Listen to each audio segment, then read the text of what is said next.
A very good evening to all of you. Welcome to ICFAI's WiseViews Leadership Conversations held each Friday at 7:30 p.m. Ladies and gentlemen, today we are extremely delighted and in fact excited to have Mrs. Amala Akkineni join us for this leadership conversation this evening. Madam, good evening to you on behalf of all of us. Mrs. Amala, welcome. Good evening, Sudhakar Garu. It's wonderful to be here. At the outset, I am extremely thankful to you for having agreed to speak in our leadership conversation. Thank you, ma'am. And without much ado, I would like to take this opportunity of sharing with everyone here that this is the 41st leadership conversation uninterrupted. Every Friday, almost at the same time, we have been having these conversations with some of the change makers that this country has produced. I'm sure we are also going to look at the change makers from abroad and from all walks of life, like technology, education, social work, sports, so on and so forth. I think we have looked at each and every sector, and we continue to have many more leaders, many more change makers who are going to be part of this conversation in the weeks to come. So I would now take pleasure in introducing our esteemed guest, Mrs. Amala. Let me share my screen. The topic for the day is Leadership for Social Purpose, the case of Amala Akkineni Garu, who is with us this evening. Mrs. Amala is going to talk about the presentation that she's going to deliver will be for about 20 minutes roughly, followed by questions and answers. These questions are collected from all the participants at the time of registration, and these questions are segregated into various clusters, and those will be taken up by myself and my esteemed colleague, Professor Prasad. About Mrs. Amala, she does not need any great introduction, but let me make a small attempt in introducing her to all the guests who are present here this evening. Mrs. Amala completed her education at Kalakshetra College of Fine Arts at Chennai. She had a successful career in Indian cinema, completing 54 films in 5 Indian languages so far, and continues to do cameo roles today. I watched her movie in 1989, that is Shiva, the iconic film that was released when I was in my 11th class. About the Blue Cross, Mrs. Amala married the hero, Mr. Akkineni Nagarjuna, and she lives in Hyderabad, and together they founded Blue Cross of Hyderabad, an animal welfare organization working for the welfare of street animals in Hyderabad since 1992. Over the last 30 years, they've helped over 5.5 lakh animals through various services. The organization currently focuses on reducing animal suffering through animal birth control and anti-rabies vaccination for street dogs, and offers animal welfare training. She is currently the director at Annapurna College for Film and Media, which was started inside Annapurna Studios by the legendary actor Akkineni Nageshwar Rao. There are many fans to the entire family, starting from Sri Akkineni Nageshwar Rao Garu, then to Mr. Nagarjuna, and to Mrs. Amala and Chaitanya, and everyone in the family actually. The college offers BA and MA degrees in film and media and in animation, and is affiliated to JNFA University, Hyderabad. Mrs. Amala is known to leverage her time, resources, and voice for social change and empowerment. She has served on several founding and governing boards, both for non-government as well as government organizations, which are working for such causes, and was awarded the Nari Shakti Award by the Ministry for Women and Child Welfare in 2016 for her stupendous work. On a personal note, Mrs. Amala loves animals and nature. She's a voracious reader, you will discover very soon, and she's an avid traveler and practices Viparsana meditation. So with this brief introduction, I will stop sharing the screen and welcome Mrs. Amala to start her presentation. Ladies and gentlemen, please pay attention. If you have any queries in between, you can post the same in the chat box. We will take up those questions. You can put it in the Q&A section as well. We will try and make this session as interactive as possible.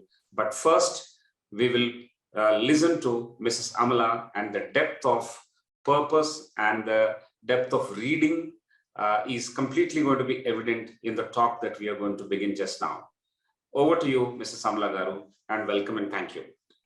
Thank you, Sudhakar Garu. Thank you, Professor Prasad, for this wonderful opportunity. And thank you for asking me to post it on the talk, the announcement on my social media handles. I never do that. So it was a nice opportunity to connect with followers. Hello, everyone out there. I can see all your messages. So lovely to be welcomed like this and to be greeted. I can see some of my friends there as well, and some of the volunteers from the Blue Cross. And to all the viewers, to all the graduates of ICFAI, to all the aspiring leaders, I have put a few of my thoughts together. What you will see in the presentation I've put together, and I worked on it today, it's not about me or my life. That's boring. But the journey I chose and these amazing treasures I found along the way. And I just believe these wonderful treasures may just be of great value to you, and you can reach out to them and know that they exist in this wonderful world that we're in. And I hope you enjoy it. So without any delay, I'm gonna go into the topic. I did share a few thoughts to help you kind of get clued into what to expect. For those of you who didn't, this was a quote that I had shared, and I'll give you a moment to read it and just to kind of quieten down. I'm not sure if that's covering the title, but anyway, it starts with life happens when we are busy planning it. And I've put like 5 big milestones just to kind of give us a graph on how life unfolded for me. The pandemic has taught us so much. And I know a lot of you would have lost people you know, lost valuable time. There's been so much economic loss. There's been so much taken away and restricted. I know a lot of people really struggled through it. For those of us who have comfortable homes, we were able to bond with family and find a different meaning to life. We were able to learn to work from home, to work online, and discover this amazing online space where we've connected with people across the world. I mean, Sudhakar Garu was saying 41 such events, which, you know, weren't happening in the earlier days. You'd have to drive and go through traffic, and only if you got a seat in the hall, you would be able to attend. But now we're crossing borders with this. So in this space, I'm mindful that we're in this space, and I'm going to share the 5 major pillars of my life. I started out, as my introduction said, with classical dance, completed my schooling and my college in Kalakshetra College of Fine Art, and the training of Bharatanatyam helped me find work in the films. Movies is a very demanding profession. It's all day. It was all day, every day, with no respite. And before I knew it, 54 films were over, and I decided I'll step back and start a family. And that's how I got a beautiful family. And I was just engulfed with the Akkineni family and the whole Annapurna name, and of course my wonderful husband Nagarjuna. And then I became a mother, and I had Akhil as a son. In the middle of all these beautiful moments for me was my discovery of animal welfare, and taking my husband's help to kind of build an infrastructure for very affordable services to be provided for animals that would otherwise have no help at all. And all of that led me to become the director of Annapurna College. Here I am today. So is that all? No, that's everything in a nutshell. And so many wonderful treasures came up to help me navigate this journey. And I thought I'll share those in this slide. So as a dancer, started off as a dancer. I spent almost 11 years studying dance, and the training of a dancer is very crucial. I mean, you learn something called the practice. If you want to be a dancer, you have to practice the dance for about 2 to 3 hours every day. And if you don't have a practice, you're not considered a dancer. You can't just leap into the stage and start dancing, right? So every day is a rigorous practice for a dancer. And this develops a very important and valuable creative discipline, which will then help you across any kind of creative work you take up. And I believe that this was my core strength, to bring in that ability to practice and prepare myself for something. It comes from that discipline of a dancer. The other treasure I inculcated during my dancing career was traveling across the world. You know, I performed with the Kalakshetra dance troupe. There's our troupe performing. I was 13 in that picture. From the age of 13, I started and I continued till I graduated. And we traveled the length and breadth of India. We traveled abroad. I went to China 40 years ago. And I went to China recently. 40 years ago, they were on par with us, no different. And recently, when I went, they had traveled 40 years into the future and we had stayed behind. In the travel, I learned diversity. I learned the beauty of cultural diversity, religious diversity, diversity of people, being able to connect to different cultures and appreciate this beautiful country we live in. Travel was just such an eye-opener. Rukmini Devi used to call the University of Life. She called travel the University of Life. And I also hold that very precious in Annapurna College. Recently, we took our documentary filmmakers out of the classroom and into the mountains to make their documentary films. And they all said it was the most wonderful experience that they had had during their college life. From the dance, let me go to, in the movies, what was the best takeaway of the movies was really my husband. Very honestly, it was all the name and fame and all the wealth that came with it. But I think the biggest treasure was really meeting my husband and getting married to Nagarjuna and moving to Hyderabad. I think that was the highlight of my movie career. And I will hold that. My family life was, of course, motherhood. The most beautiful experience was motherhood. And to all the mothers out there, I'm sure you'll understand. Motherhood is that, or parenthood to all the parents out there is the most precious experience.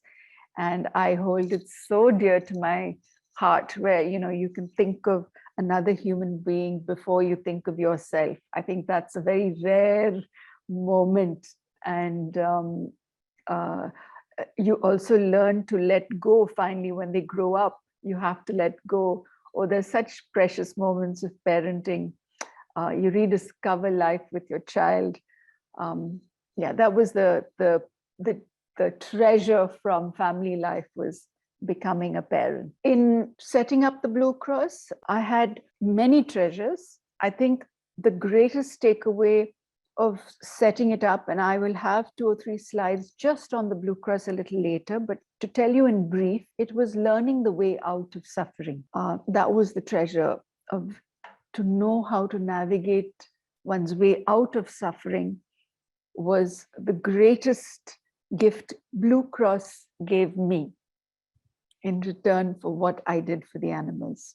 Truly blessed. It also gave me the Nari Shakti, and I'm very grateful for it. I think this Nari Shakti also came after we had cleaned up some of the dirtiest parts of the city through the Swachh Bharat campaign.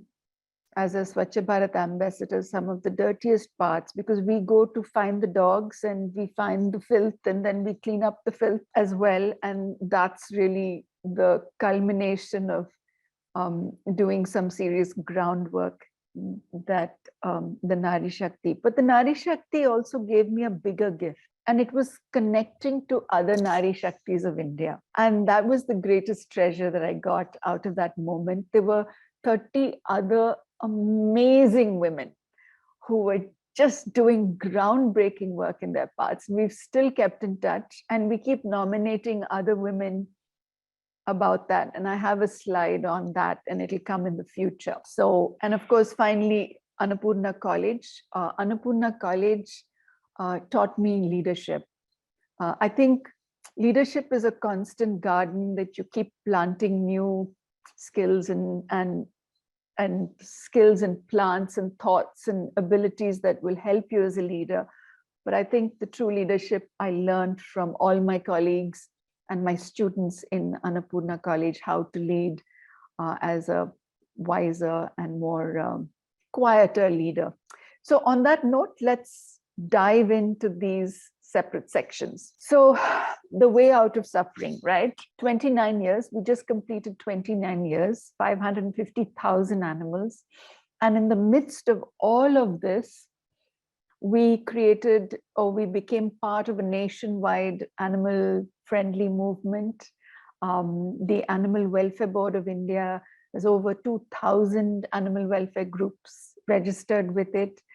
We are part of the Federation of Animal Protection Organization, part of the founders, and we have been instrumental to motivate and help train and form 14 odd groups in the city. And of course, all of them have worked with us as well. The Blue Cross is not just Nagarjuna and me. Please don't for a moment think that is. We started it. We kind of gave birth to it back 29 years ago. But it was taken over by the city's animal welfare movement, by animal-friendly people who just put everything they had and believed in and came and worked and took this organization 29 years into the future. And we have over 200 active volunteers working on the streets all across the city. So wonderful. Is it all wonderful? No. To do anything, and this is where the synopsis covered some things, setting up an organization, establishing systems and processes, getting the right people together, making sure you find the right niche of where you can truly make a difference. All this takes time. For the first 20 years of Blue Cross of Hyderabad, we did everything. We did everything to help animals and whatever needed to be done. But after that, things got a little difficult in the sense, the city moved from being a small sleepy town of Hyderabad into this huge metropolis with a huge population and a lot of traffic, and our small group with just a few vehicles couldn't really address the needs of the city. And while this was happening, we realized we had to kind of reinvent ourselves and find what worked. So one fine day, we shut everything down and we called everybody into our training hall and we did a huge brainstorm.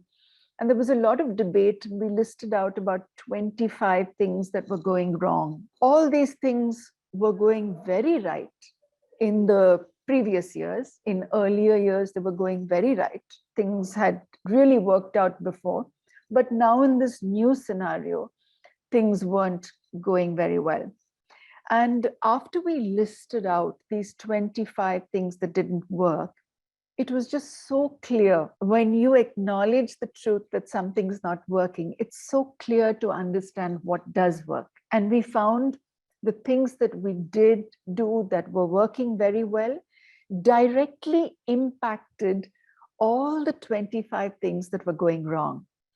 Every single issue and suffering and mistake that was going wrong was corrected by these three things, which were the animal birth control and vaccination program for street animals.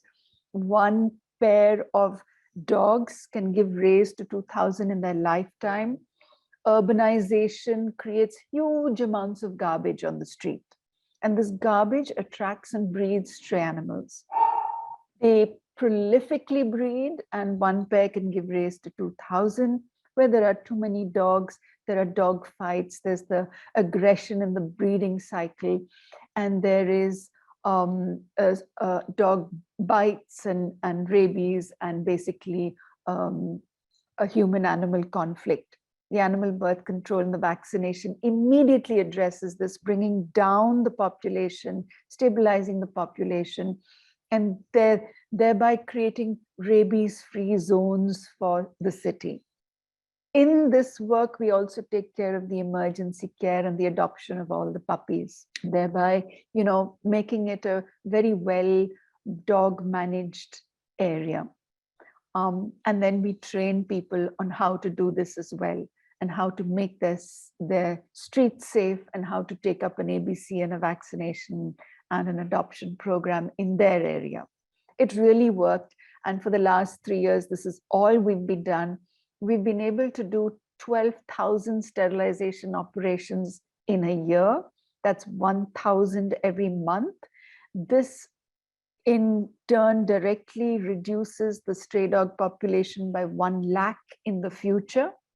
So you have every month we are ensuring there are 1 lakh street dogs less in the future. And just by focusing on what we can do and what makes the impact, we've been able to make the city a much safer, animal-friendly place. Was I always able to do things like this? And was the Blue Cross always able to function like this? No, we weren't. So within a year of starting the Blue Cross, I had seen so much animal suffering. And I'm sure every animal-friendly person out there in the viewers who's helping an animal, who works for animal welfare, or who wants to work for animal welfare, we are basically empathizers. We feel deeply. And when you're an empathizer, you get sucked into the suffering of others. And here we were seeing all this suffering. And I came here in 1992. There was sickness and disease and road accidents and abuse everywhere. And not just for the animals on the street, but for animals in the zoos, animals in the circus, animals in the laboratories, animals in people's homes. There was a lot of suffering, and working animals and animals in the farms and animals on the streets. So in the midst of all this suffering, I kind of lost my balance.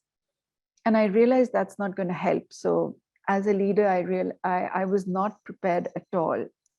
And that's not a good place to be. When you're just feeling so emotional about everything, you'd never be able to find solutions for others. So I stepped back and I decided I will see and find the way out for myself. I need to find a solution for myself. And that's when I stepped back. I was 8 months pregnant at the time with my younger son, Akhil. So it was a very important time for me. And I stepped back and I decided to do something for myself. And one morning I opened the newspaper and there was a big caption out there: the way out of suffering, the teachings of the Buddha. And it was like that page was talking to me. I needed to find the way out of suffering. The page was talking to me. And it was a beautiful smiling face of Goenkaji, Mr. Pardon me, Mr. Satyanarayana Goenka, the world teacher of Viparsana. And he was talking about the teachings of the Buddha. And I went for the 3-day talks. It was beautiful. And I would invite you. These talks are on YouTube. He talked about the 4 noble truths. I shared the 3 truths. And the 4th is that the way out is Viparsana. This human life has suffering. That's the first acceptance. I had reached there. I knew that very clearly. This human life has suffering. I had seen so much of it. The next step is the cause of that suffering is our craving and our aversion. So our whole life, we go running after what we like and we go running away from what we don't like. So between our craving of what we like and what we don't like, and what we like and what we don't like, and what we like. And we get so tired. This is if you see a film called The Social Dilemma, our social media, our digital world is dragging us constantly to what we like, and thumbs down to what we don't like. And this actually causes so much stress to our brains. But in life as well, I like, I don't like, I like, I don't like, I like, I don't like. We don't realize that this is what causes us stress, not the outside world. And the outside world is just bouncing our own stress off of it. So if we're running after cravings and aversions, and this is the seed of our dukkha, this is causing all that dukkha, then what about the suffering outside? It says, well, there is a way out, and the way out is within, and that is Viparsana. It's the Eightfold Path, about being able to see things differently. And just to kind of give you a little and deeper understanding, if you take the human mind like a giant iceberg, giant iceberg, and you see the conscious mind is the top of the iceberg, and the subconscious mind or the unconscious mind is below the surface. And the conscious mind is running after what I like, what I don't like, what I like, what I don't like. It's so busy there. And most of us, I'm talking now, but you're not really listening to me, or at least most of you will be listening to your own thoughts, reflecting on what I'm saying, or what you remember, or what you think, or what you're comparing it to. You may be judging me. You may have more important thoughts in your mind to think about. You may have heard something different. You may be saying, oh dear, is this a Buddhist lecture? No, please don't worry. This is not a Buddhist lecture. I'm just trying to give you the science of this. So if we're reacting to our own thoughts, why can't we just control them? And that's what the giant iceberg demonstrates for us. Below the surface is this massive subconscious, which is a collection of all our past thoughts, actions, experiences are collected there. And when the conscious mind gets slightly disturbed, there's a huge explosion from the subconscious, and the conscious mind gets disturbed. So what is the way? And that's what the Buddha taught. Go within, and Vipassana is a beautiful technique. You have 10 days to learn it. There are free meditation centers where they teach this to you free of cost. It's the universal truth is priceless. You cannot pay for it. So you go there as a bhikkhu, you go and you take the teaching and you practice the meditation, and they teach you to kind of go within, settle the breath. Through the breath, you learn to calm the mind, and you learn to reach a state of equanimity through this beautiful technique. So what is equanimity? We look at it. We look at it now. So equanimity is when you can stop oscillating between what you like, what you don't like, the craving, the aversion, the craving, the aversion. And you actually come to, the body has a biological homeostasis. Homeostasis is that biological equilibrium that the body requires and the body is programmed to do, but the mind is not. And here, this technique helps you learn to bring the mind to that homeostasis or that equilibrium, so you can rest, recover, and you can find that inner peace and calm. And you also clean up that all the debris which is inside that subconscious mind. It's a beautiful state to be in, and it's a beautiful technique. It taught me how to come out of my own suffering. And then in that place, you see, nature abhors a vacuum. So if you create a space, then you better fill it up quickly, or it'll get filled up with something else, right? And that's where Maitri comes into it. So you fill your being, or you fill that space with Maitri and service. And of course, it's a choice. I decided to fill it with Maitri and service. And as within, so without. I'll give you a moment to read this. So when you fill your being with a very peaceful, calm, collected, quiet mind, you find the ability to see. It's like a transparent glass. You're able to see things so separately because they're not clouded with your own judgment or your own perception, which is limited.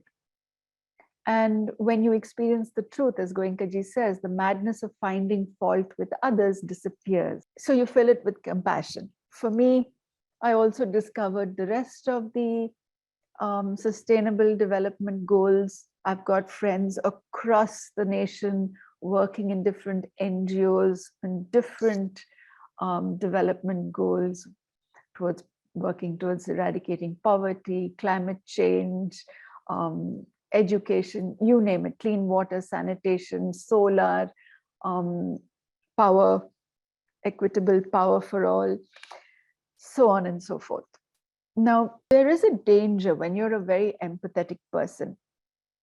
And I find a lot of animal-friendly people or people working in the NGO sector, they have this, this difficulty of getting extremely disturbed or passionate and involved in what they do.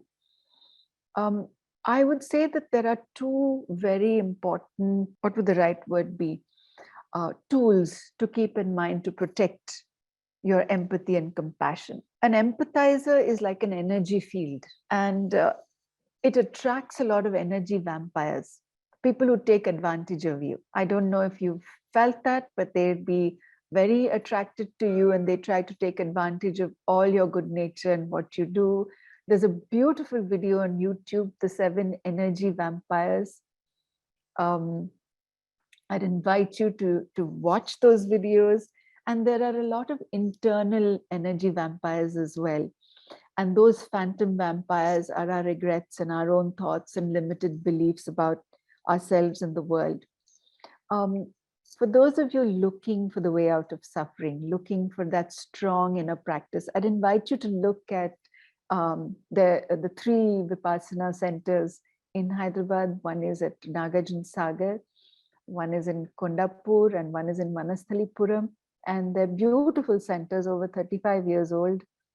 And I've been going there for the last 28 years. And I would strongly recommend you go read up on the website dhamma.org, dhamma.org, and sign yourself up for a 10-day course to learn this beautiful technique taught by the Buddha. And don't forget to watch the video 7 Energy Vampires. I just have two or three more slides left. I'll be quick. Changing perception. This is also important in leadership for with a purpose, because there are many limited beliefs which make things a certain way. I would say there are 2 important strengths to keep with you. Choose wisely what you fight against. You can't be fighting all the time, or you'll have no energy to fight the real battle. And if you're starting out with a cause or as a leader just to have a jolly time, go sell ice cream. Don't try and be a leader. Don't try and work for a cause, because the path is full of obstacles. You're here to work on obstacles, to overcome the biggest challenges of your life. So only if you have that spirit in you to face the tough journey, only then take this path. The obstacles are not blocks, they are the path. So let's look at it. I say that 5 in my understanding, I'm sure there are many, many more, but these 5 are the key ones I faced time and again. The first 3, ignorance, social evil, superstition, this goes with a very clear messaging and an education through very thought of or specially designed strategic interventions of how you present the material, How do you present the information? How do you present a better way, making it more and more attractive for them to understand and practice it? The first three are basically can be overcome with proper information strategically presented. The fourth one is the most difficult, and that is the negative bias, because that you are fighting the giant iceberg under the surface. That is the biggest challenge that you can that you will face. And you have to figure that one out only through your own experiential understanding.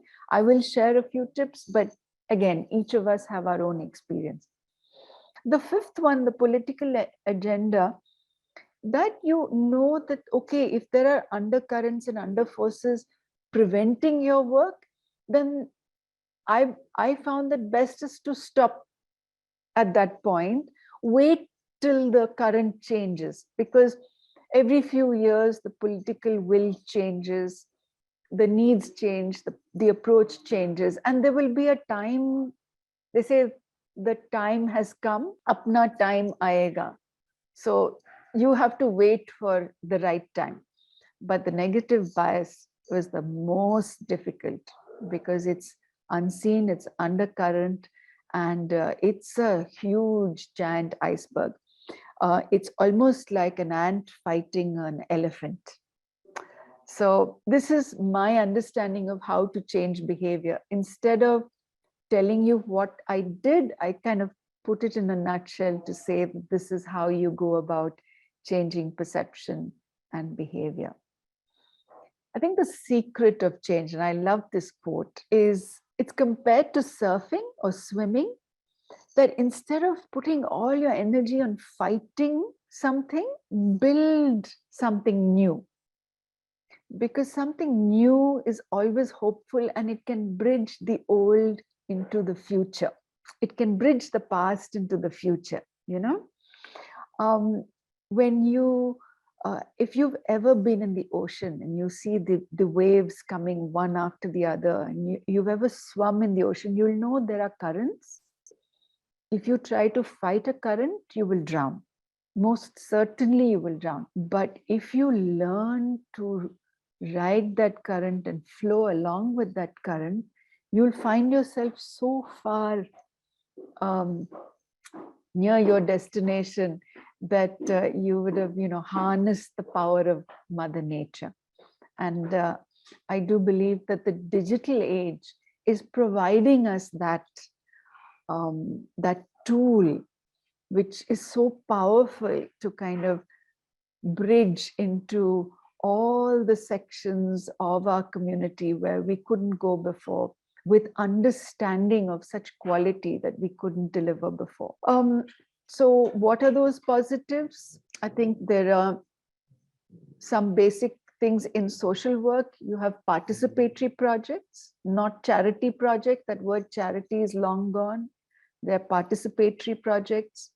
They're that provide affordable services, not free services. Free services are of very inferior quality. Affordable services will ensure good quality. The stakeholder teams where equal distribution of not only training, but equity and development happen. This is very important if you want to step away from it.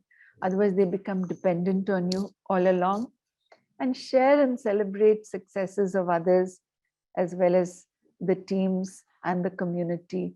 Follow the truth, it sets you free. I will leave the Ikigai for another day because we've way past our time. Do we have time for this one, Sudhakar Garu?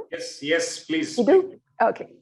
So in wrapping up, how does one move from knowing to doing? And this has been my most valuable journey. I think my constant search is, how do you help someone who knows to move off the couch to actually do something to change their life? And I have puzzled over it, and I'd love to hear what all of you believe in too.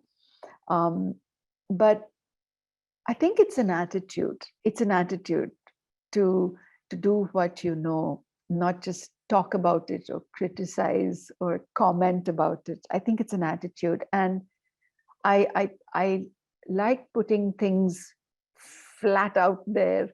I think a bad attitude is like a flat tire. You can't go anywhere until you change it. So what do you do to change it? Now, I struggled with I was searching for the answer and I was trying to articulate it, but I found something so beautifully articulated in this book, Mindset.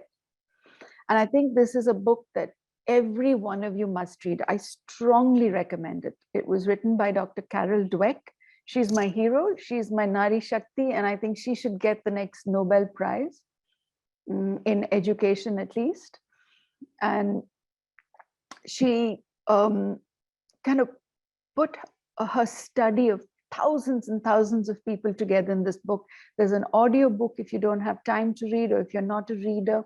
But if you're a reader, you must read it, discuss it. It's really fantastic. In a nutshell, she talks about the two mindsets. And you see, there are some people who, they may be very successful, but they're very insecure, and they're nasty, and they're extremely critical of others. They don't allow anybody else to shine. They take away the glory to themselves. They don't allow anyone to survive in their space. And basically, they're not a very happy person to be around.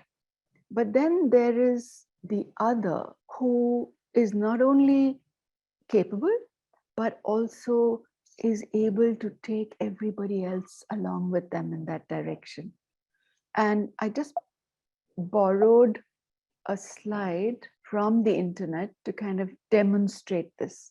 So you have the fixed mindset, which avoids challenges. They become very repetitive in their success. They ignore criticism. They believe that talent is only with them, nobody else. There's less effort to go on repeating themselves. They easily give up. On the negative side, they could not be achievers. They may think themselves as failures. They may be threatened by others and think that they never can and they never will. But then there is the growth mindset that embraces challenges. And no matter how many times they fail, they will learn, they will take feedback, they will take criticism and improve themselves, use their intelligence and develop it. And they put in more and more effort. They never give up trying. That's Drogo barking. They persist in the face of setbacks. They're inspired. They learn from failure and they take everybody else with them. But towards the end of her book, you also understand something. And this is what the Buddha talks about. It's kind of a big circle. That this growth mindset and fixed mindset is actually in all of us. And every time you are going into a negative downslide, your mind is shifting into a fixed mindset attitude where you are hardwired. How does it happen? Child draws a butterfly, mother says beautiful, oh, she loves beautiful. She goes back next day, again, she draws a butterfly, again, mother says beautiful, teacher says beautiful. In their good nature, they don't realize they're getting the child to crave for the beautiful. She's craving to be told, oh, she's drawing beautifully, beautifully, beautifully. Her whole life, she'll only draw butterflies. And that's the hardwiring of the brain. And that's the development of the fixed mindset. Somebody says, what are you drawing? How many times you're drawing butterflies? And then she'll be heartbroken and she'll say, nobody loves me and I'm a failure. So how do you move into the growth mindset? So each of us have that fixed mindset where we're insecure and we only want to run after praise. How do you develop the growth mindset? And that is that mindfulness. Whenever you see yourself in that downslide, become more mindful and reach out to the highest part of you that's got that positive attitude, build that attitude of a growth mindset and, learn from your mistakes, pick yourself up and appreciate what you can do, develop that practice. Oh, it's a beautiful journey. It's a meditator's journey. It's an artist's journey. It's a creative person's journey. It's an educator's journey. I think it's every professional's journey to find that balance. If you ask me what's next, I definitely hope to connect to more women. And I think I love this quote from Madeleine Albright. There's a special place in hell for women who don't help other women. I love it. And so I will stay connected and keep working to help women find their place, their rightful place on this planet. I also believe a lot in diversity and justice. And I hope to do more in this area. And I think through the Film and Media College, this is what we're also seeing amongst us, that, you know, film and media is a huge tool to transcend diversity, equity, and bring in more justice across the world, and to help humankind see a better way to do things. I also want very much to see the Prevention of Cruelty to Animals Act move from into a better space. It's a 60-year-old act, and it really needs to be rewritten, and I truly hope to contribute to this. My presentation is done. I way crossed the time limit. I'm sorry, Sudhakar Garu. I apologize. I end with this quote, and thank you so much. Thank you, ma'am. Thank you very much for this awesome session. It's not a talk, actually. You have created a new motor, and it has redefined the pace of how we have to look at, appreciate, and interpret the points that you're making. What I understood is that there is a lot of calmness, there's a lot of peace, there's a huge collective mindset, a reflective mindset rather, in the way that you have communicated your journey of life, right from dance to family to movies to Blue Cross to even the college that you are the director right now for. I think across all these 5 important milestones, you have communicated a fantastic reflective mindset of where you picked up your battles, how you conserved your energy, and what kind of depths that you have actually gone into to find that meaning, that purpose. And some of these anchors have helped you navigate your way out of many stressful conditions, and thereby helped you focus strategically on the social cause that you have chosen. And I think in a nutshell, that has explained to us your leadership for social purpose, the purpose that you have chosen in your life. And it has connected various other elements in life that you have actually chosen to select those few paths. And those few paths are quite, I would say, profound. Of course, a lot goes in the way you have narrated, and the profundity is quite amazing according to me. And I think this is a very, very different conversation. It's a very, very different leadership talk that we have had of all the 41. Generally, we stick to time, but today you have told us that we can actually go a little beyond time. And in the next few minutes, we will definitely start the question and answer sessions. I will invite Professor Prasad to be ready. But one point about this initial remarks and the presentation made by Mrs. Amala Garu, it is so clear that it takes great deal of introspection. It takes great deal of even stopping your work in tracks, brainstorming, reconnecting with yourself at various stages in your journey, and come back more energetic and do more justice to the cause that one has chosen. I think that's the takeaway for us. And straight away, we will now get into the question and answer session. There are lots of questions. We have clustered them, and Professor Prasad and I will alternate between each and every cluster. And I'm sure we will restrict to 4 clusters. We will reduce the number of questions to the extent possible because some of them have already been answered. I wholeheartedly welcome Professor Prasad. Professor Prasad is the architect of the online MBA program that we've launched recently. He's an alumnus of IIT Bombay and IIM Calcutta. He has 3 decades of experience, an entrepreneur, a professional in corporate world, as well as an excellent colleague now in the academic world. Welcome, Professor Prasad. Please start the session. Thank you, Professor Rao. Madam, I don't know what to say.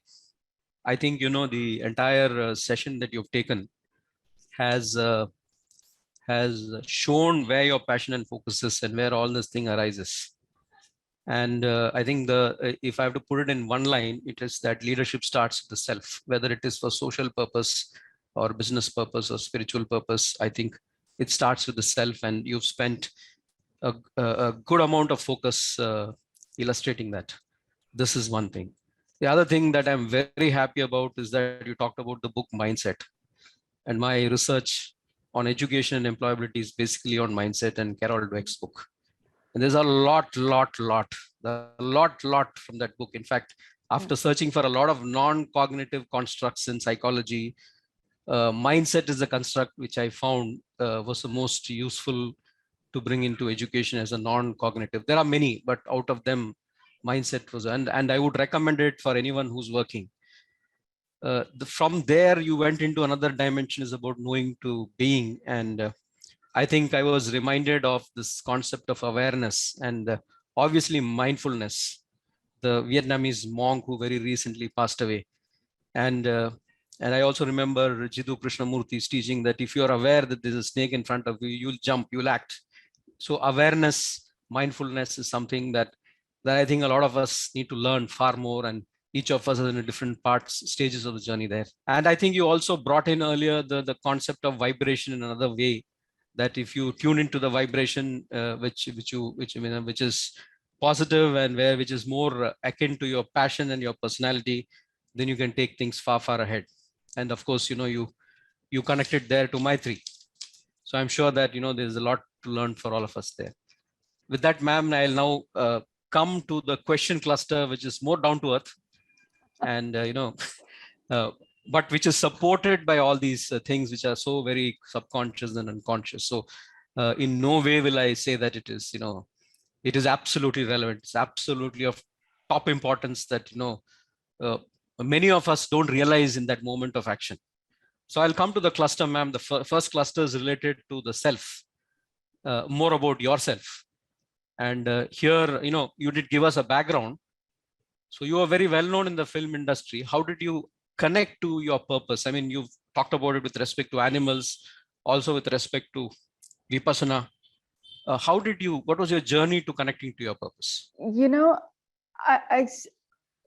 I started with life happens when you're busy planning it. So I had all these designs and these plans of being this dancer or this veterinary doctor. As a student, you have all these designs, but then suddenly the performing happened and the movies happened. And in the middle of all of that, I think I rescued my first animal when I was maybe 5 or 6. I love animals. I grew up with animals. We always had pets and animals at home. My father was a professor at IIT Kharagpur. He was on deputation from the Navy. We had a beautiful garden around our home in the IIT campus, and so many animals there. I was homeschooled, so I really enjoyed spending time with animals. But that was just a love for them. That's my dog snoring. Nobody else. Hey, Drogo, you're snoring. Don't mind him, sorry. It didn't crystallize into doing something until I went to hostel, and hostel, there were all these animals, and very soon I was in charge of feeding them. We used to collect all the waste from the plates and put it into a feeding bowl so that animals didn't have to eat it off the floor and things like that. But it wasn't until I moved to Hyderabad and I took a step back from my busy profession that I actually noticed the suffering on the street. And I think Nagarjuna gave me that space to rediscover myself and that support I started picking them up and bringing them home and looking after them. There was this amazing veterinary doctor in Shantinagar Government Veterinary Hospital, Dr. Vijay Kumari, and she used to treat them. And I used to bring them back home and take care of them. Before we know it, my house was like a zoo. There were animals everywhere. And that's how it began. And it was Nagarjuna who said, you know, this isn't right. You've got to do it in a more organized fashion. Imagine how many more you could help. It was his idea. So I'm a doer. I'm not a big strategist. I need somebody on the, and when you're very involved closely, you can't think strategy. You need somebody from the outside kind of to give that direction. I think Nag was that in my life, to kind of give that, hey, you know, you love that so much, you're good at it. Why don't you do it in a more organized fashion? That's how I found it. Yeah, that's how I found it. So life happens when you're busy planning it. I think what I take away from this is that, you know, you got space, and it is that space where, you know, you reflected and you had a period in your life when you were not, you know, maybe the regular execution was not taking place. And I think that's when it happened. Absolutely. Excellent, ma'am.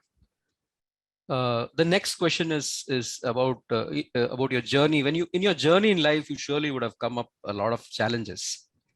And when you reflect back, can you look at one or two challenges which have shaped you and made you into what you are? The biggest one was not being able to handle the amount of suffering, you know, and that need to find the way out of suffering. I think to navigate through all that emotion and all that empathy, to be able to reach that space of true compassion where you can think with a very clear mind and channel those thoughts into something very constructive and actually see it through to show wonderful results, you know, that would benefit everyone, not just talk about it or feel sorry for it or feel bad for it. I think being able to find that inner tool, it's a toolkit actually. Vipassana is a toolkit for life. And it's a time-tested one. I think that was, it is my greatest strength. Yeah. Wonderful, ma'am. I think, you know, you encapsulated the challenge in terms of an internal. And that internal was the suffering that you had. And I think there is a lot for others in that the source of suffering may be anything else. You covered that, you know, when you presented. But I think the root cause lies inside you. And I think you pointed that out very well. And then from there, you flipped it into the other side of it, which is compassion. And you also connected the journey that was through Vipassana. I think, you know, there was one part of it I didn't answer. How did you overcome it? You responded to it. I come to the third question, ma'am. This is, you have broadly covered it. So if you want to, you know, add to it, this is basically how do you keep yourself motivated on your purpose and keep negativity at bay? You have dealt on this in a different way. Would you like to add something there? It's a daily practice. I carried it from my dance training. I found it very helpful for my meditation. You know, meditation is that daily practice. And I think that to be able to stop, sit down and put in the work that keeps you going. And there's no excuse, no Sunday, no nothing. You just keep doing it. And then you can't live any other way. It becomes you. I think this too, you have encapsulated very well into the words daily practice. And you highlighted an anchor. In your case, it was Vipassana. That daily anchor which helped you to grow along the path that you chose and what was intended. And I think that is also true for anyone else in what they want to fulfill as purpose. Absolutely. Absolutely. In any field, you're right. The practice. Excellent, ma'am. There is a fourth question in this cluster. And here, I think I connect to the fact that you talked about 200 other welfare organizations, 200 volunteers, and not 200, maybe a lesser number. And also the fact that, there is a certain kind of equality and, dependence, interdependence when it comes to stakeholder management. Very, very important for the kind of organizations which are there in social purpose. Also for any other type of organizations today, because people are getting more specialized and, you can't do everything yourself. You have to depend on others. So in this context, what would you like to, delve a little more upon so that, we develop this competency of interdependency? Participatory social welfare is the way now. I wouldn't do justice to put it in a nutshell because I'm not the expert. I mean, I know there's an MS social work now, a 2-year course that just focuses on this. It basically takes you to the crux, I suppose, like a management program with the core of what is a participatory program. But it's really the art of listening. If you ask me in one line, it's the art of listening. You can't just walk into a community and say, I know what, I will tell you what to do. I know the right way. That's not how true social empowerment goes. Every community have their own issues, have their own diversity, have their own aspirations, have all their own challenges. They've got their own plans, successes and failures, everything already. They are no different from any of us. It's that ability to keep yourself aside and go listen. And when you truly listen, not to answer, not to fix, not to solve, not to pontificate, but to listen, to understand, things really fall into place. My creative mind works.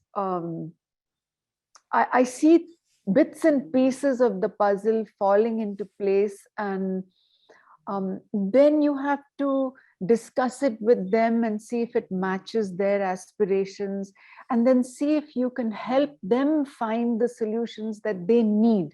They must want it, they must need it, and it must really truly shift the quality of their life, and it must work. And this is what the crux of what participatory welfare is about. They must need it, they must want it, it must benefit them.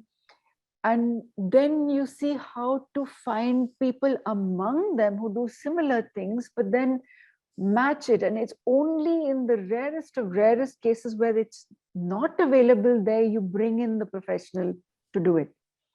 But the professional also, it's better that the professional starts this affordable service, which is funded by the community, or at least partially funded by the community, supported by some aid from outside. Slowly you withdraw the aid so that they will sustain it in the long run. And I think those are my greatest joy has been to be able to say, okay, our work is done. Chalo, pack up, time to leave. And every decade we've been able to do that and just move on and say, wow, we're not needed anymore. And I think that's truly the success of participatory social work. I have the most beautiful conversations with my gardener's daughter, who's a software engineer with Tata Services, and she's moving to Canada to do her master's, and she speaks the most beautiful English. And she's taken her parents during these COVID times to the ICU in one of the top corporate hospitals because she can afford it now. And it's just the most joyful conversations to have. I think, Pam, you remind me of, again, it's an Eastern poem. I don't know whether this is Chinese or Buddhist, about, leadership. And it says that, be there, be amongst them, start there. And at the end of it, they say we did it ourselves. And that's when it is the time to leave. I know I remember this poem. I don't remember who the author is. And the other thing, pardon, ma'am? Sounds lovely. The other things, again, you've brought in the Buddhist principles, the art of listening. And here I remember Stephen Covey, who said, first seek to understand, then be understood. Starting from the place where you want to make the development, listening to them, building on it, and then finally encapsulating them that in a local solution, where the discussion is local, the ideas are local, perhaps there are some ideas which you have contributed, and then you have helped in bridging in building it, and then there is what you call a local solution, almost like the Internet of Things, and that device which is there somewhere where you're picking up the signals is equivalent of that you're talking about, but this is human and social. There's so much of connection with what's happening in the technology world, and the way the whole thing is getting delegated and reaching the last person, to what you're saying in terms of how social problems can actually be solved. Fantastic, ma'am. Fantastic. I think we come to the end of this cluster. I hand it to Professor Sudhakar. Thank you, Professor. And I've been just waiting to increase the speed of this conversation with your Okay. madam. Sure. This is very interesting, and I'm actually testing the patience of so many people who are glued to this for last 80, 90 minutes now. I think it's going to be, as they say, night is going to be the longer tonight.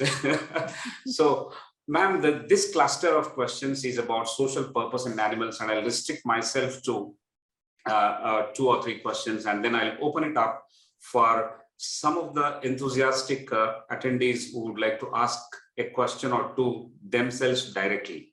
But first, I will finish my questions, and these can be short answer questions if you wish.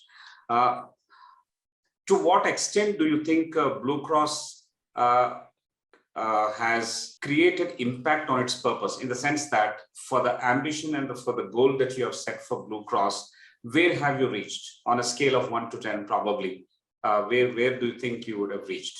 I love steep climbs. I think we're at 6, and we've got a long way to go. Okay. What are the limitations that you face on this achievement of your social purpose, with special focus on, say, Blue Cross? So we can't do everything. There's so much to be done, but as a small group and a small space, and we're only able to do that. People do say, why don't you scale up? Why don't you scale up? But it's not a factory. There's a lot of quality control in veterinary care, and I think empowering others to do it would be better for the quality care that's required. So yeah, I haven't figured that one out. Thank you very much. I think the realization that we can't do everything. We can't do everything that we actually dreamt of doing, but scaling up versus quality control, especially for the animal care, is something which you fundamentally and very strongly believe in. I think that gives the direction of what kind of impact you have already created and how much you are aware of the limitations. And I think that makes the journey that much more meaningful.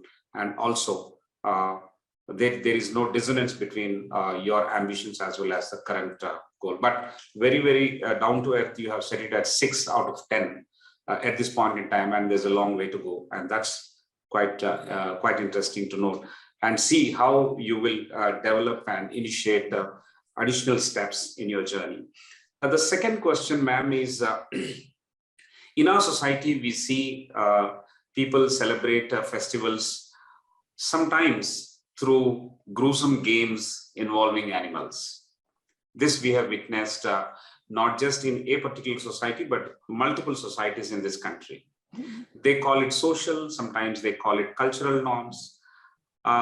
Especially in these activities, or with these examples, how can we advance our social purpose? I mean, our social purpose versus these social cultural norms. Yeah, that's where the laws help. And I know that the Prevention of Cruelty to Animals Act also mandates that there are societies for prevention of cruelty across the country. Every district must have an office and must have volunteers working. So just giving a bit more tooth and claw and energy to that law being revised and being implemented will really go a long way. I think it's the human greed factor. A lot of awareness can be done for better standards.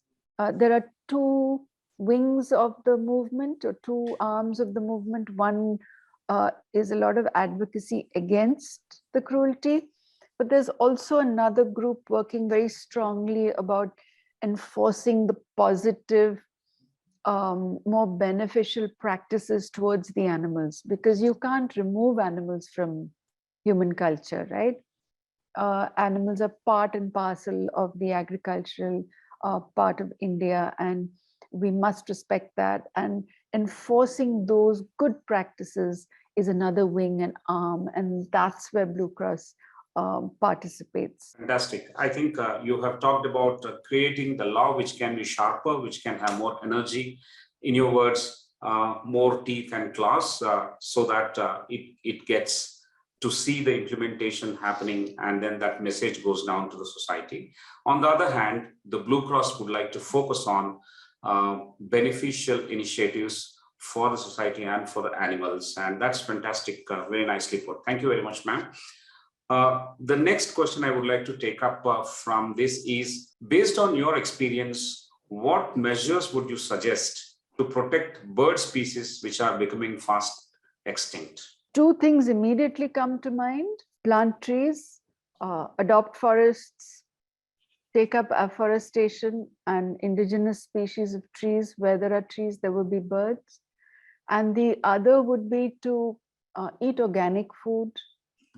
Organically, well, natural farming, is a very wholesome and non-violent way of farming, whereas chemical pesticides kill millions of birds across the world. Just one simple step will save millions of species. Great. I think natural farming, eating organic food, and of course, planting a lot of trees, that is afforestation program, will help probably protect bird species, as one of our participants has asked.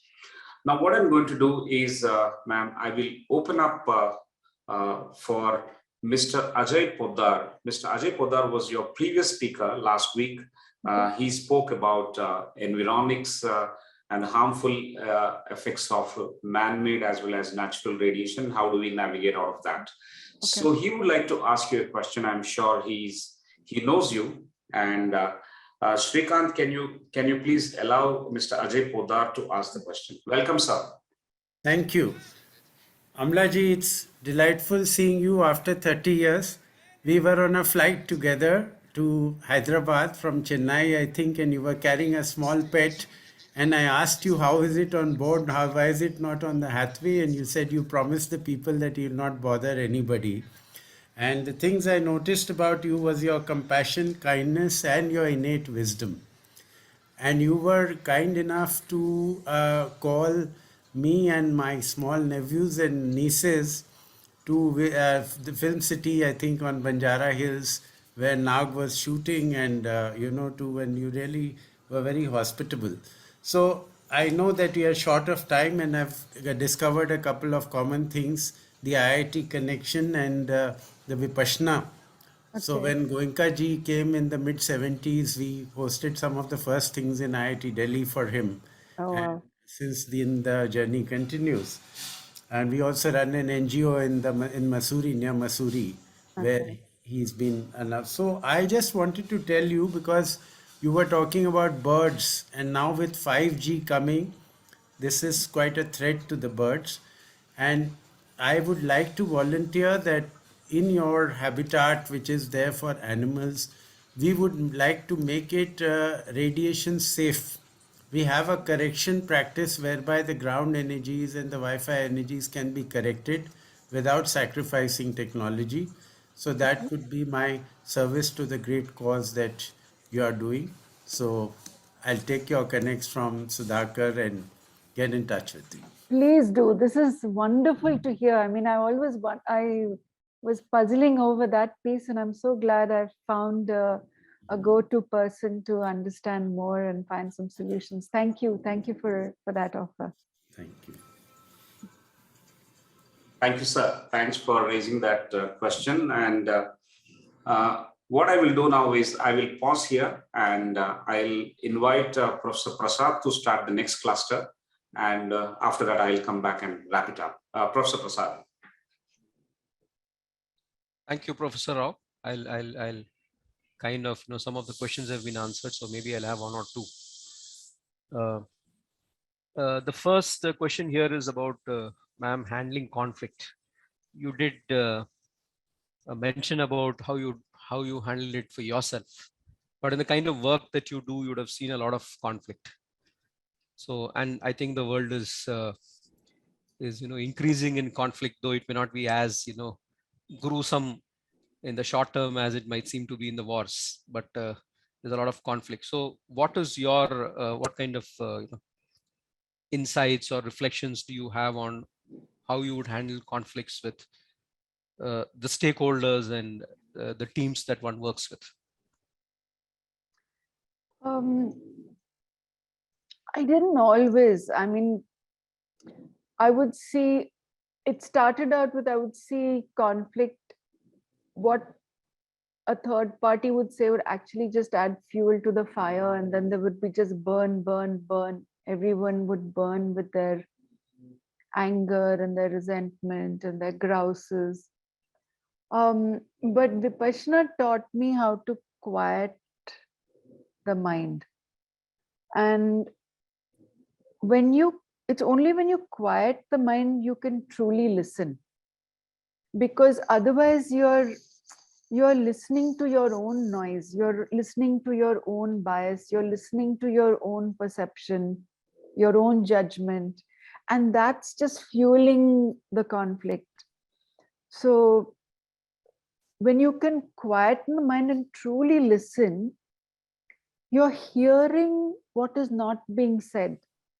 The words are just the sparks. What is truly bothering them inside is not what's coming out. The sparks are coming out. When you listen, the sparks then stop flying. And then you start asking the question, okay, I want to know more, I want to know more. And then it takes a long time for the actual issue to come. So you're quietening your own sparks in your own mind allows the other person also to quieten down and slowly uncover the truth. You can do it in many ways. I know every great teaching has a way of doing it. Every leader has their way of solving conflict. Every spiritual path has their way of, there's so many ways of doing it. But I found that the more at peace I was, the more I was able to help another find their peace. And also hear the source of their issue. Anger is always from something that is deeply hurt inside. And for that hurt to come out, it takes a bit of time. It's like you've got to really deal with the sparks that are flying, so that that person feels safe enough and vulnerable enough to share what truly bothers them. But then there is also another technique I discovered, which was nonviolent communication. This is Marshall Goldenberg, a beautiful technique, which is, he's no more now, but his YouTube videos are there and his books are there. And I know his trained teachers come and do a workshop. I know there's a trainer in Hyderabad, Mr. Salil Garnering, does the nonviolent communication workshop. It's also called the language of the heart. And it's also very, very effective. Only thing is both parties have to agree to it.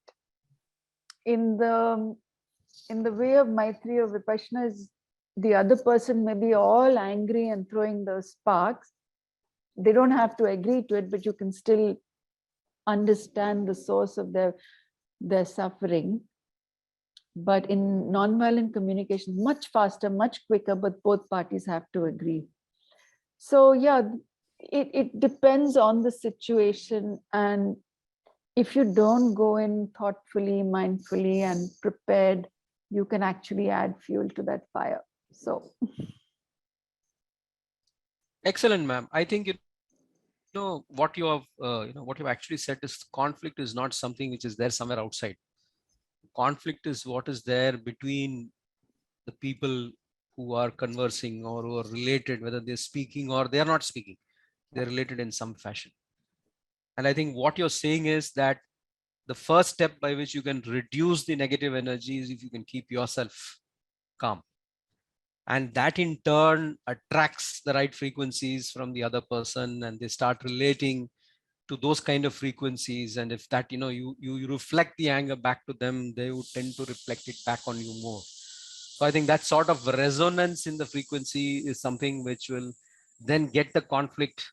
I mean, the energies which are there, the unwanted energies, into a more, controllable, and perhaps move on to something which is far more positive. Excellent, ma'am. Excellent. And I'm sure that, the audience will listen into the videos that you mentioned, which are from Marshall Goldberg.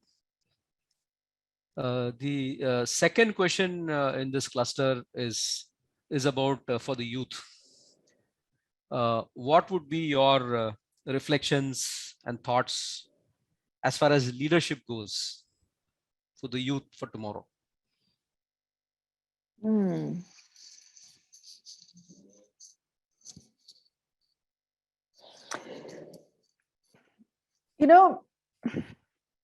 You can't prepare to be a leader before you prepare to be part of the workforce. So I would say a professional journey helps one understand. A leader really needs to understand the team they're leading, and you can't do that from a bunch of theoretical principles, although they help. The real life is all about facing challenges. And unless you have worked as a professional and faced those challenges and overcome them, you won't really understand what leadership is about. I could be wrong, but I think what prepares one for being a leader is first to believe that you have something of value to do. I don't know if I'm able to articulate this well. What do you lead? Who do you lead? Where are you leading to?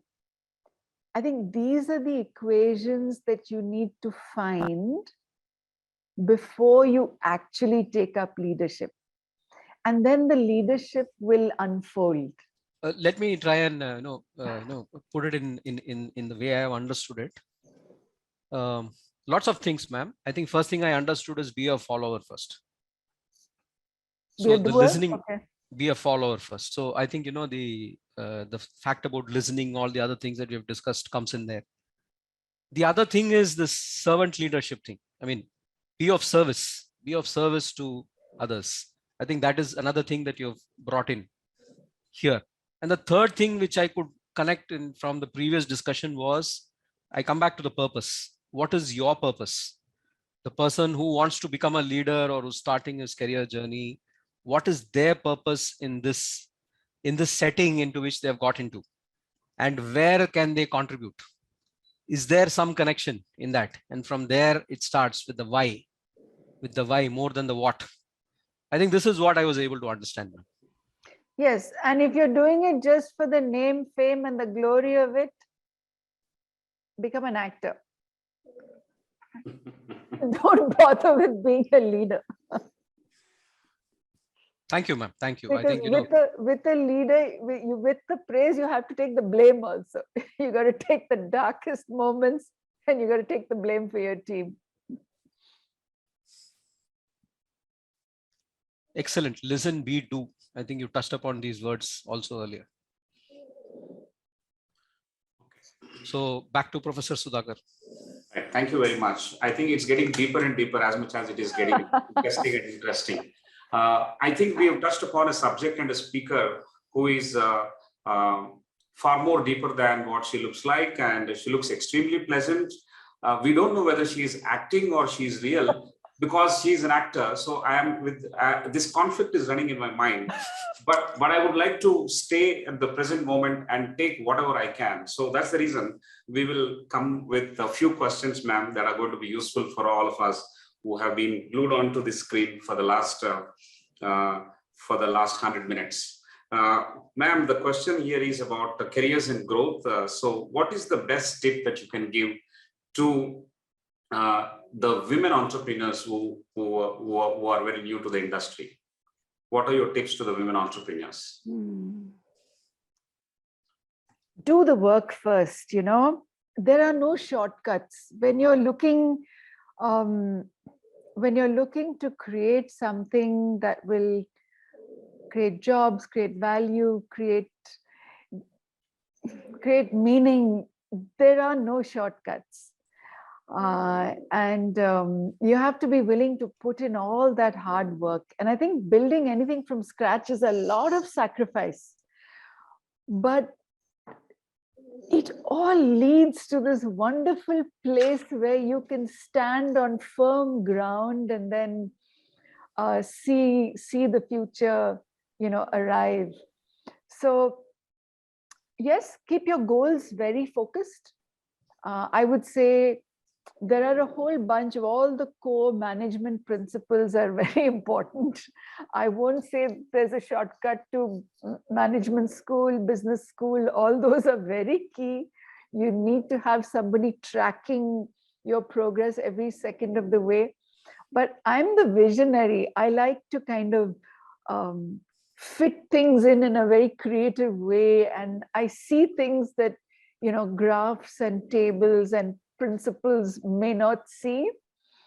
And that's in the listening and in the human relation and recognizing the potential of somebody and making them believe in themselves and they can do what 10 people can do.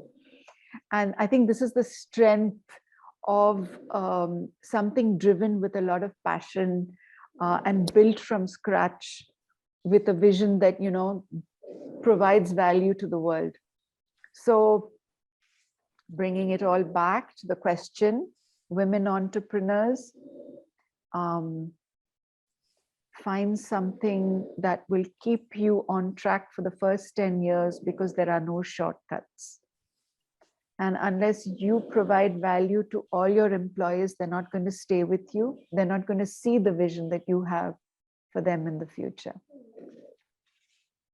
Very interesting. So your advice is for them to build the firm ground from which the future arises. Thank you very much, ma'am, for that explanation, which is very nice. The next question is, how to be effective both at work as well as at family? What do you suggest? You got to figure it out. How did you do it? There's no magic mantra, you know, you got to be mindful.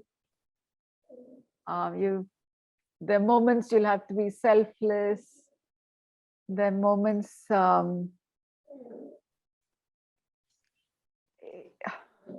don't know.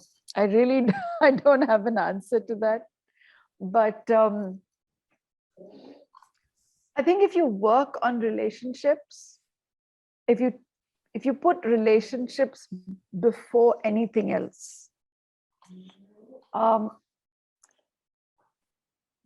I believe that,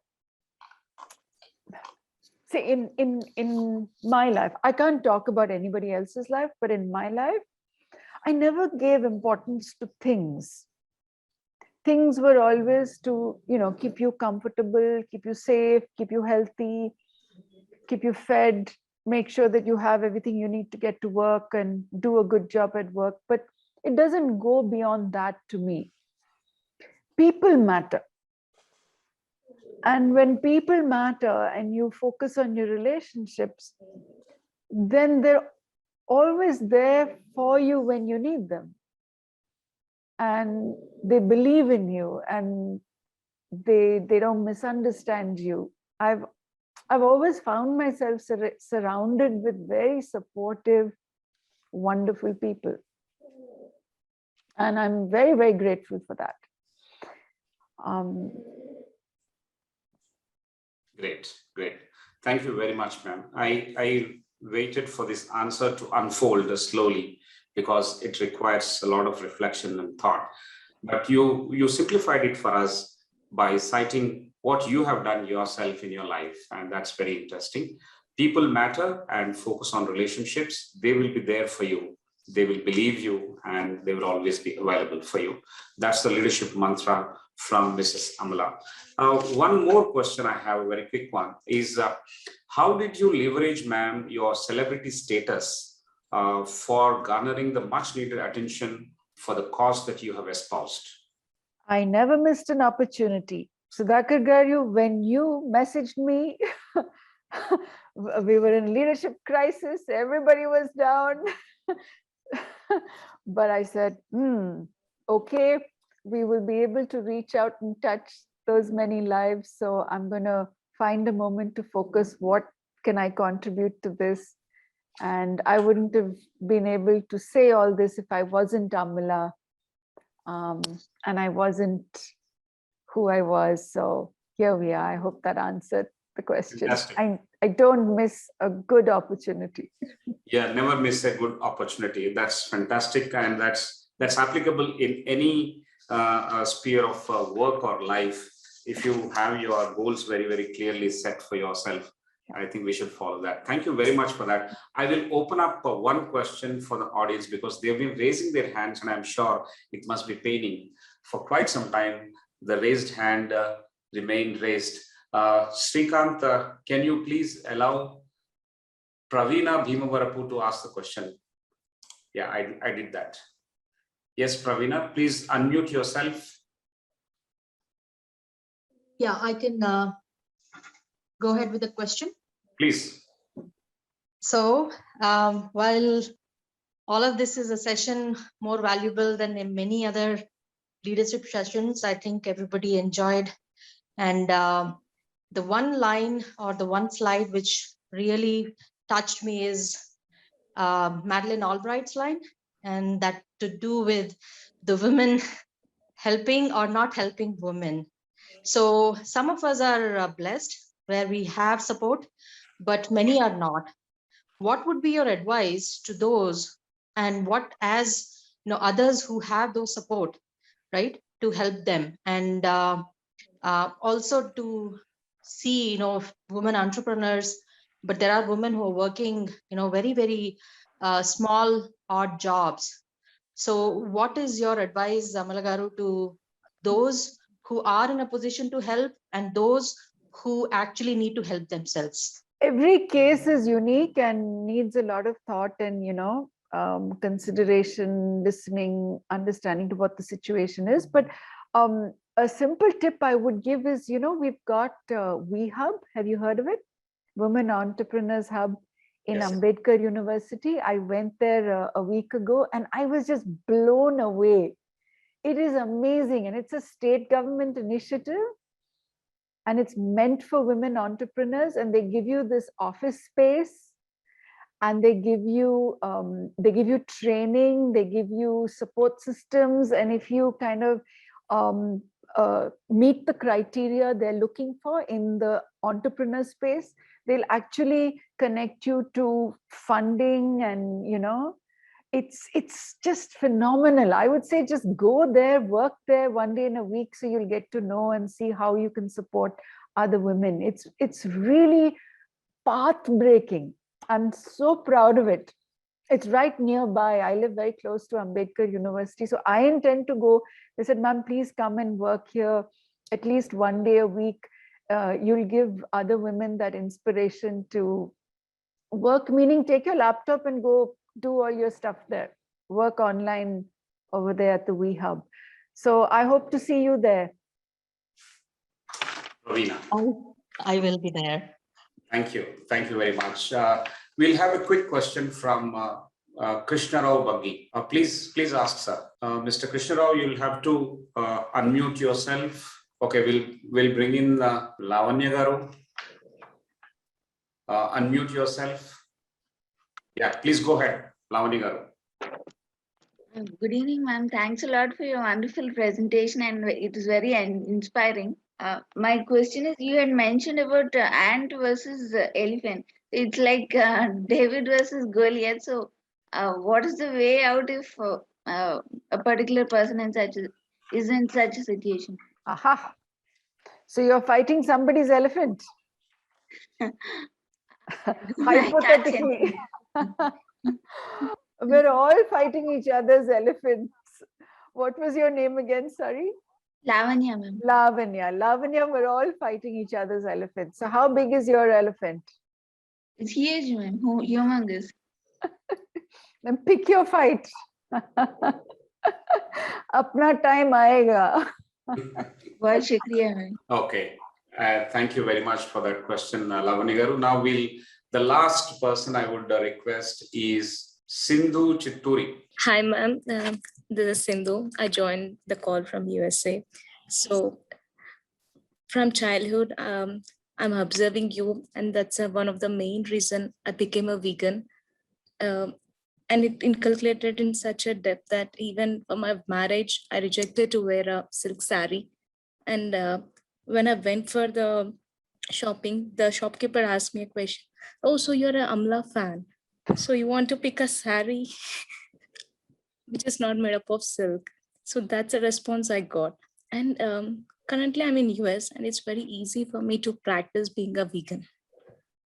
And for some reason, it was not that popular in India.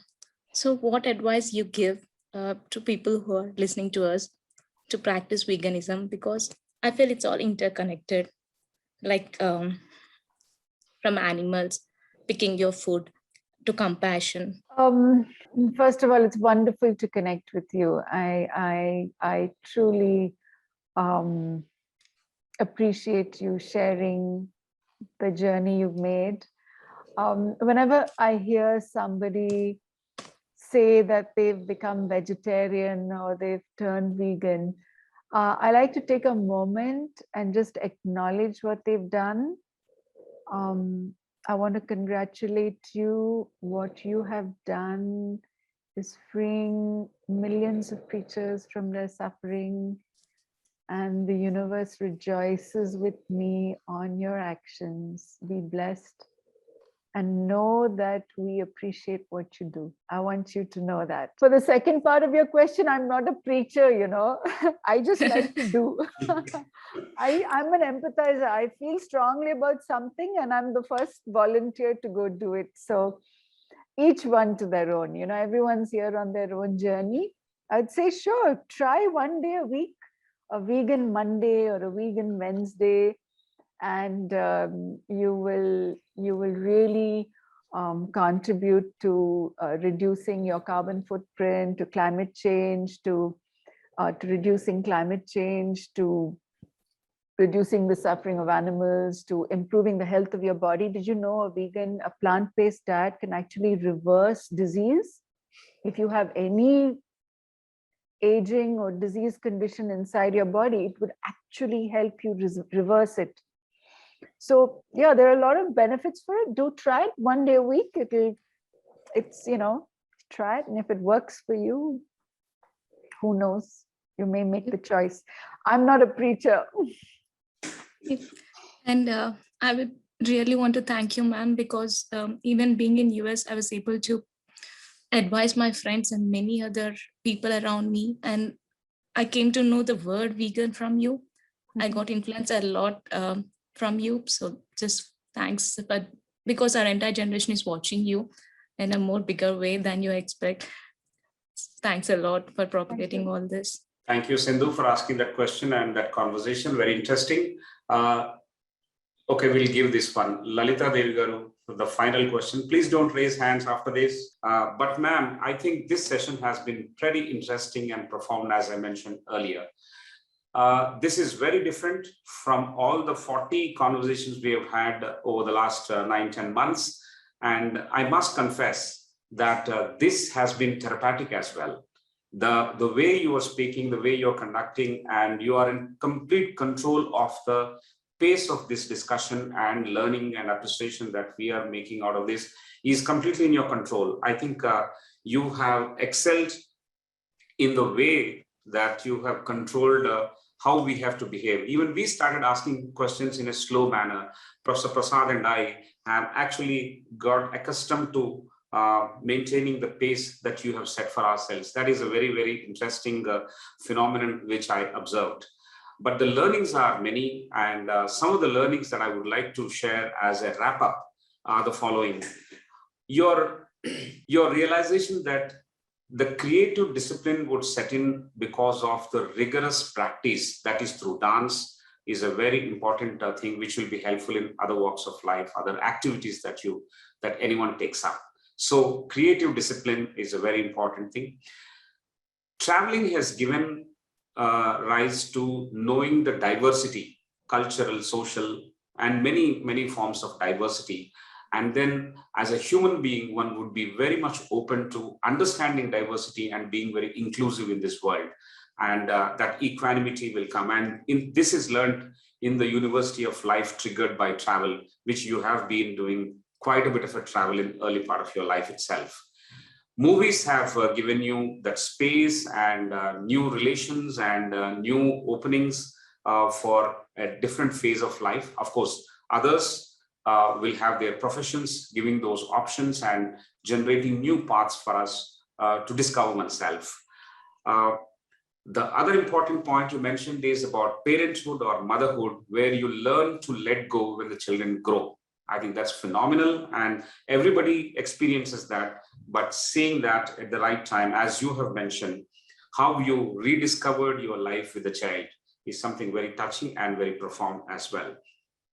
And the social cause that you have espoused through Blue Cross Foundation is basically helping navigate yourself out of the suffering. I mean, that was the starting point, and you found the solution with the help of Viparsana, with the help of reflection, with the help of several books, and also being self-aware yourself has helped you navigate yourself out of this suffering. And I'm sure that is a very, very important cornerstone for the entire discussion today. You have also redefined that leadership is like a constant gardening. You will have to work at it. You will have to also start sowing or start growing small plants, and then you will expect to reap the benefits. The other side of the leadership that you mentioned is that leadership is not theoretical. Until you get into the workforce, everything looks theoretical, but young students will have to realize that they need to understand the teams that they're going to lead, the subject that they would like to actually champion. There is no theory. It is a real life learning and real life check that leadership is all about. And that has come when we were having the slowest of the pace in our discussion. So it has actually exploded as a big learning in your talk. Thank you very much for that. The other learnings that we have actually picked up is the ability to reinvent oneself when things are not working in the way it is supposed to work. The way you have actually stopped everything, shut everything, and got into a brainstorming mode to see what was working and what was not working. I think this reality check is very much needed, and this leadership mantra will help us handle our own businesses, our own teams, small and big, and also especially in life, wherever we can apply. I think reinventing, taking a pause, brainstorming, and identifying for everything that works, there could be 5 things that are not working, and then segregating those things and focusing on what is working and improving those effective measures is a solution for us. And before you began all these things, we were drawn into a beautiful world of how you analyzed the world of empathizers. Most of us are empathizers. The world is actually good. But you have gone one step forward and said that empathizers are actually, because they see suffering, they get stuck there, they get lost sometimes, and they need to actually come out of that very soon. And it is not good for leaders, because leaders are supposed to find solutions for many others who are around us, for the cause that we are espousing, and also for the people who are dependent on us sometimes and who are sharing the same purpose. I think they will be looking for direction and leadership. I think we need to quickly come out of this. Being an empathizer we need to find, we will be sucked in by the suffering, but we need to also come out of the suffering as soon as possible. The constant conflict between what you like and what you don't like. This is a very simple statement, but it is a very hard-hitting reality, and that's how the suffering begins. And if we can create some kind of balance to the extent possible, we will avoid that stress. And one of the things that you have discovered is through Viparsana. Others may have their own methods of discovering this, how to build that equanimity in oneself, and the biological homeostasis is supposed to be coupled with or strengthened with this kind of equanimity, either through Vipassana or through any other means. The learnings are immense, they are numerous, but I will say that we need to protect the empathy and the compassion that is within you, away from those negative energy vampires from within and from outside, which will be trying to take advantage of your empathy and compassion. I think that is what the leaders will have to learn. Leaders will also have to learn how to handle the negative bias. And we, as you have quoted, we need to learn to not focus on fighting the old, but actually building the new ones. And that is how you harness the power of Mother Nature. And then you'll be able to keep yourself focused on the goals that you have set out for yourself. And most importantly, the one that has hit me, and I'm sure it has also impacted many people who have been watching you, is the fact that how soon you can experience truth so that you can stop blaming others. That fault-finding exercise will come to an end when you experience truth. I think that is the topmost learning and takeaway that we have. And ma'am, as you have hoped, I hope that Dr. Carroll will get the next Nobel Prize. And we also hope that women will step out more to help other women in the ways that you have described, and also in many ways that they can define for themselves and discover for themselves.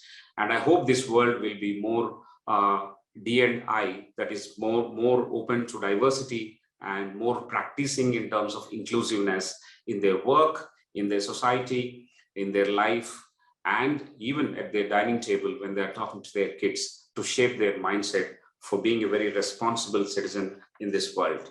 And one style of leadership, which I will end with, that you have told us, is listen, understand, and how your creative mind is put to action in terms of being with them and being part of the solution, is also pretty close to the design thinking concept of problem solving.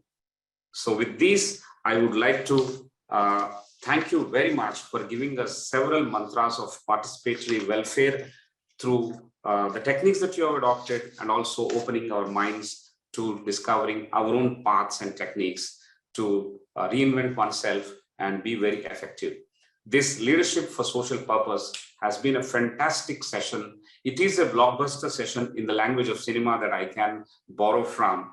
And I must thank you, ma'am, for this patience, time, and energy, and the calmness that you have brought to the entire session. Thank you very much on behalf of all of us. Thank you, Sudhakar Garu. Thank you, Professor Prasad. It's you, been a pleasure. Wonderful, ma'am. So, ladies and gentlemen, we have finished 120 minutes. This is also a record of sorts. Thank you very much for your patience and for staying with us. And credit goes to Mrs. Amala Garu for joining us and sharing with us this wonderful talk and also this beautiful conversation. We will see you next week, that is on February 4th at 7:30 p.m. with yet another leader, a leader from the defense sector, a soldier who is constantly thinking about how this country can become Atmanirbhar in terms of defense manufacturing. So we are going to talk to a great son of the soil. We are going to talk to a great soldier next Friday at 7:30 p.m. and we'll see what we can learn from the next speaker, the next leader. So do take care. The coronavirus through the third wave is still creating problems. We are not yet out of it. I request all of you to have COVID appropriate behavior. All the measures need to be taken. Don't take it light. We will all be fine when each one of us is fine. On this note, I want to thank all of you and wish you a safe time till we meet again on Friday, 4th of February. Thank you all and have a good night. Good night.